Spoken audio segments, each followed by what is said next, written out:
Number one, Mr. Speaker. Prime Minister. Mr. Speaker, this morning I had meetings with...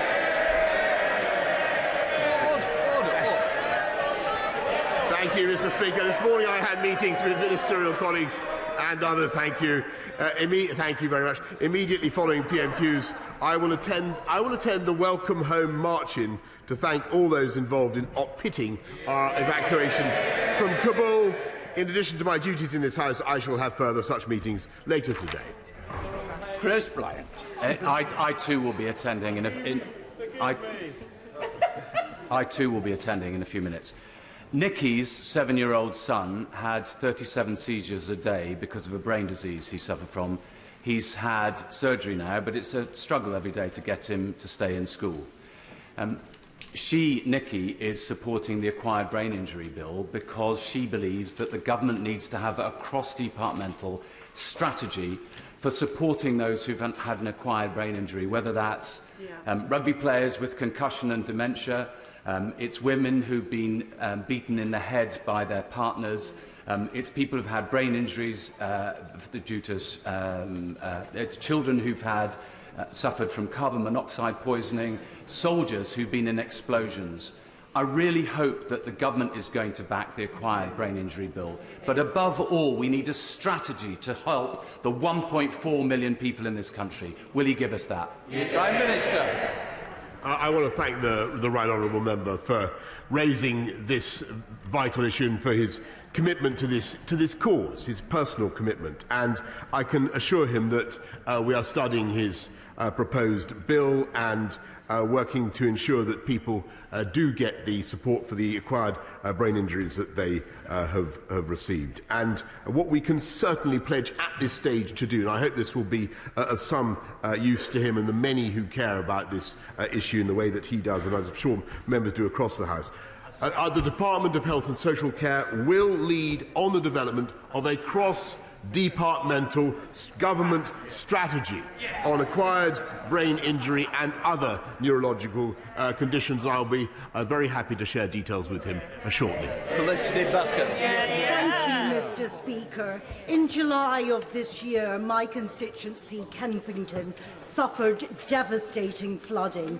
with more than 2,000 homes flooded, a river running down Portobello Road, and a lot of residents having to move into temporary accommodation. Does my right honourable friend agree with me that Thames Water needs to come up with short and long-term solutions, and they need to make sufficient investment in infrastructure to prevent events like this happening again? Yes. Prime Minister. My honourable friend is absolutely right to raise flooding, Mr. Speaker, and she's right about short and long-term solutions, and that's why I'm proud, amongst other things, to have helped instigate the Thames Tideway Tunnel, with the biggest super sewer in the history of this country, which will help to deal with what happens in London when the Basingstoke interceptors overflow, and to deal with flooding throughout the city. Leader of the Opposition, Keir Starmer. Thank you, Mr. Speaker. At the last election, the Prime Minister promised that nobody would have to sell their home to pay for care. That's another broken promise, isn't it? Prime Minister. No, Mr. Speaker. No, Mr. Speaker. Because if he looked at what we are proposing, and if he supported what we are proposing, which is fixing something that Labour never fixed in all their years in office, Mr. Speaker, we are saying to the people of this country that we will disregard your home as part of your assets if you and your spouse are living in it. And number two, Mr. Speaker, you can have a deferred payments agreement if you move out of it and you're living in residential care. You can have a deferred payments agreement. But most important of all, Mr. Speaker, by putting the huge investment that we are making now in health and social care, and we are allowing for the first time the people of this country to insure themselves against the potentially catastrophic, the otherwise catastrophic costs of dementia or Alzheimer's, Mr. Speaker. And even if you're not one of those people who suffer from those afflictions, we are taking away the anxiety from millions of people up and down the land about their homes. Keir Starmer. I think the Prime Minister just described the broken system he said he was fixing. So it's certainly not a straight answer. Let's have another go. let's have another go. He used to say, I see they turned up this week, Prime Minister.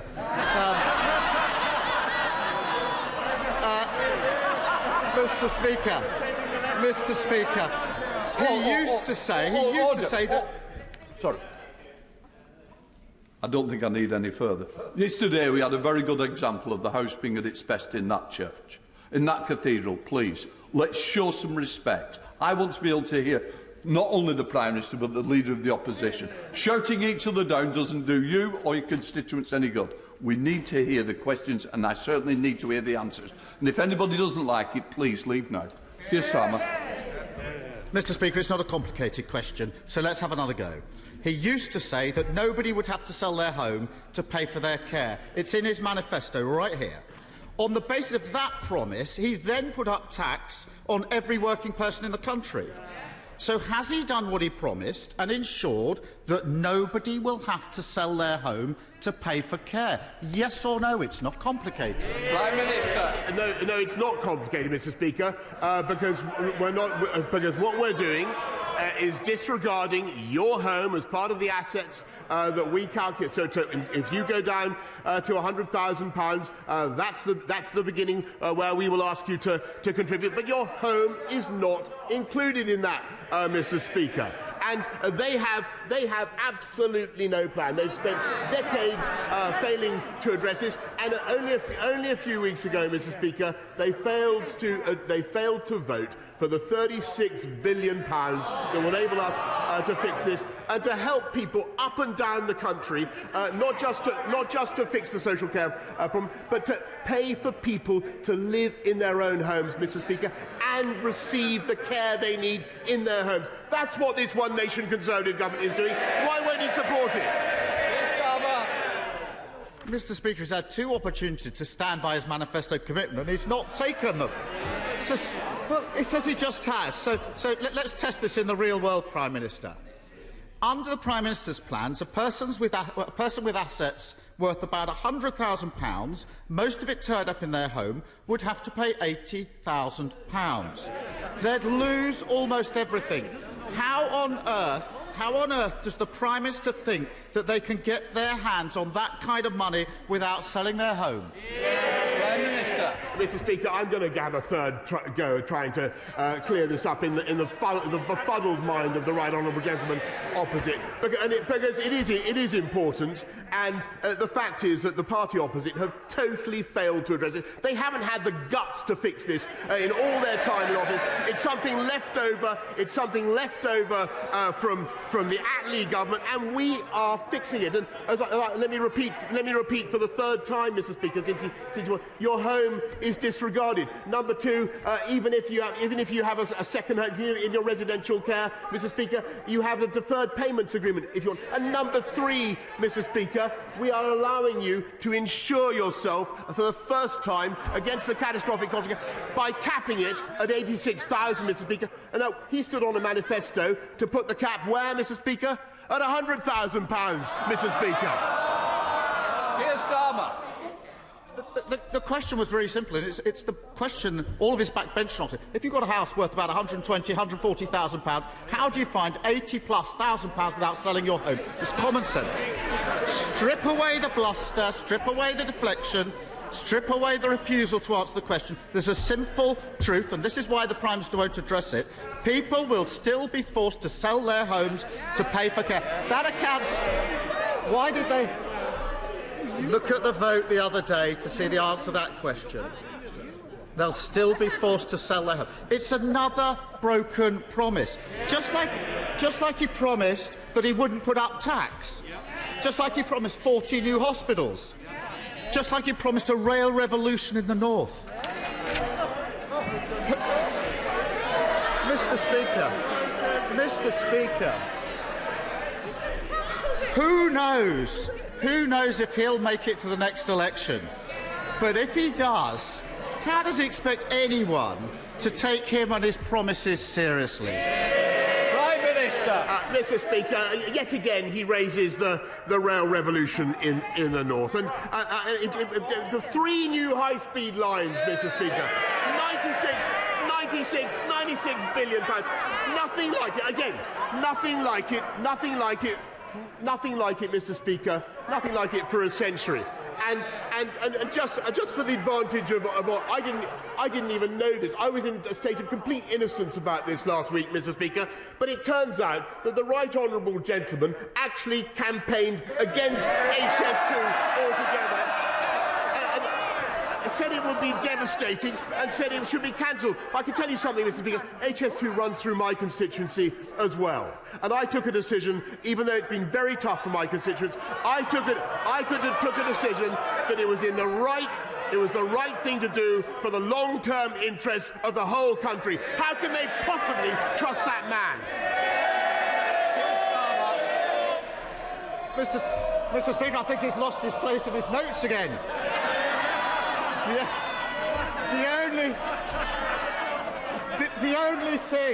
The only thing he's delivering is high taxes, high prices and low growth. I'm not sure the Prime Minister should be shouting about that. And it isn't just broken promises, it's also about fairness. Everyone needs protection against massive health and care costs. But under his plans, someone with assets worth about £100,000 will lose almost everything. Yet somebody with assets of about £1 million will keep almost everything. It's just like their 2017 manifesto all over again. Only this time, something has changed. He's picked the pockets of working people to protect the estates of the wealthiest. How could he possibly have managed to devise a working-class dementia tax? Prime Minister. Mr. Speaker, I think I've answered that question 3 times already. This does more for working people up and down the country than Labour ever did. Because we're actually solving the problem that they failed to address. We're disregarding your housing asset altogether, Mr. Speaker, while you're in it. And he talks about jobs, he talks about working people. Well, let me just remind him. There's just one key statistic that people should bear in mind. It's now almost a month after furlough ended. He talks about the economy, Mr. Speaker. There are now more people in work than there were before the pandemic began. And that's because of the policies this government has pursued. Keir Starmer. Mr. Speaker, there's no getting away from it. Working people are being asked to pay twice. During their working lives, they'll pay much more tax in national insurance, whilst those living off wealth are protected. And then when they retire, Mr. Speaker, they face having to sell their home when the wealthiest won't have to do so. It's a classic con game, a Covent Garden pickpocketing operation. The Prime Minister's the front man, distracting people with wild promises and panto speeches, whilst his Chancellor dips his hand in their pocket. But now the Prime Minister's routine is falling flat. His Chancellor is worried that people are getting wise. His backbenchers say it's embarrassing. Your words. Your words. And senior people in Downing Street tell the BBC it's just not working. Is everything OK, Prime Minister? Prime Minister. Well, Mr. Speaker, I tell you what's not working. It's that line of attack. Because I just want to repeat. I want to repeat the crucial point, Mr. Speaker. We're delivering for the working people of this country. We're delivering for the people of this country, and we're fixing the problems that they thought could never be fixed. We're doing the things that they thought were impossible. And let me repeat: there are now more people in work in this country, jobs up, with their wages going up, Mr. Speaker, than there were before the pandemic began. And that is because of the policies that this government has followed. Whether it's on rolling out the vaccine, if you remember, that he opposed, whether it's on investment that he opposed. He did, Mr. Speaker. He didn't want to invest in the vaccine task force. I seem to remember. Or whether it is making the strategic investments that we have. if we listened to Captain Hindsight, Mr. Speaker, we would have no HS2 at all, because that was what he stood for. And if we listened to him, we would all still be in lockdown, Mr. Speaker.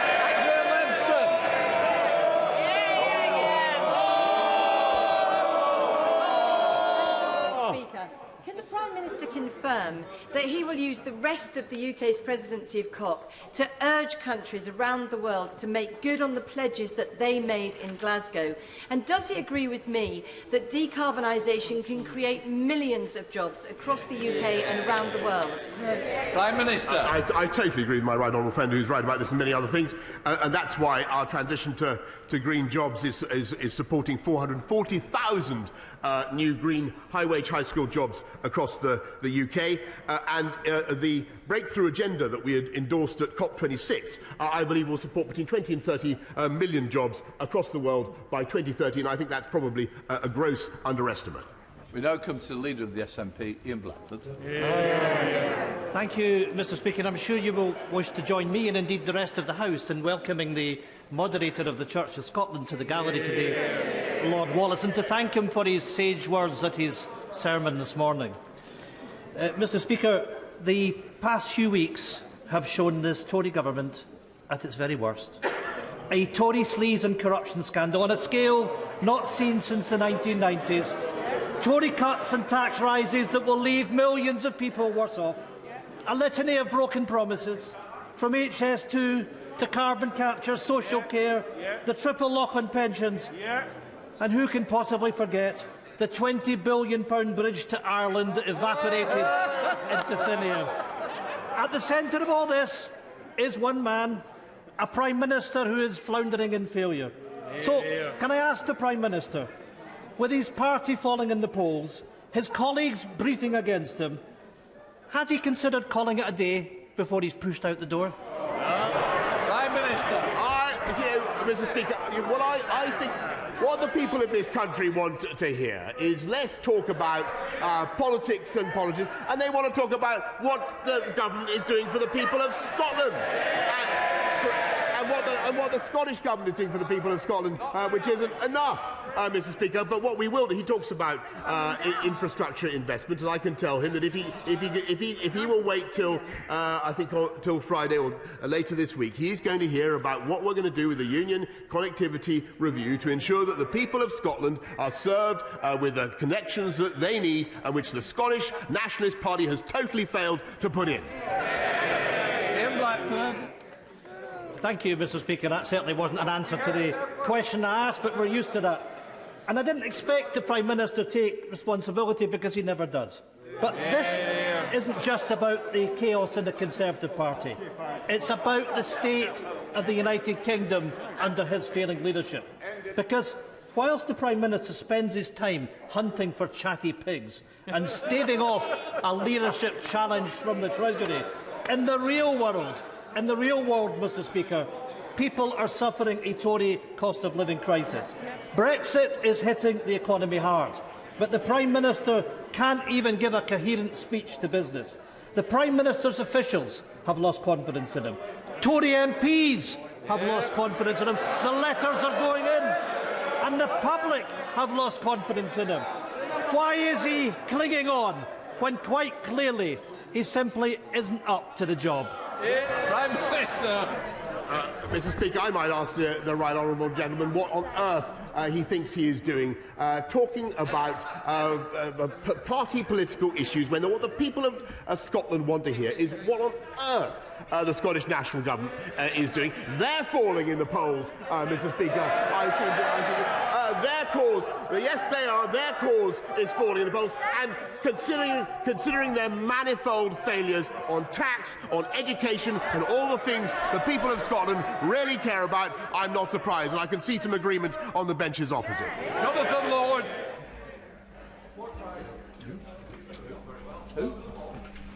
Mr. Speaker, I celebrate the recent successes of Woking College, my local sixth form college, and I welcome the recent government investment for a new teaching block, which will allow it to expand. Many colleges and students find BTECs to be a really valuable qualification and course, enabling progress into higher education and skilled employment. Does the Prime Minister agree with me that we should protect student choice and keep BTECs as an option for students? Yes, Mr. Speaker, we will continue. I thank my honourable friend. We will continue to fund some BTECs where there's a clear need for them. But I must stress to him that we've got to close the gap between the things that people study and the needs of business and employers, and that's what T-levels are designed to do.